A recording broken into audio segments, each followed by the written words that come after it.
The easiest products are products that are somewhat like simple. So not too many moving pieces, not breakable, that idiom like smaller than a shoebox, I think works really well in terms of ease and the fact that they don't have a ton of certifications.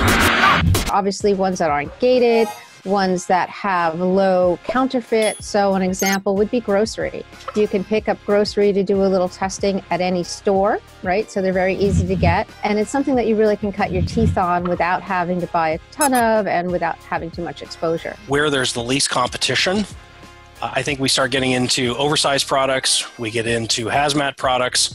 These types of items, people are naturally a little bit more afraid to sell because it's not easy to sell those types of items on Amazon. If you're telling me that you sell wireless accessories or vitamins, I will tell you that you're up against a much larger mountain of competitors than against companies that sell hazmat or sell oversized products. Hey, are you looking for a fast and accurate all-in-one Amazon software tool with the most accurate Amazon data on the planet? Tools that have helped thousands of Amazon sellers make more money? Helium 10 has everything you need in one powerful software suite. And when I say everything, I mean everything. Product research, keyword research, listing optimization, hijacker alerts, keyword tracking, refunds, and a lot more. Helium 10 can reduce hundreds of hours of work to just seconds. So check out Helium 10 for free today by heading over to helium10.com.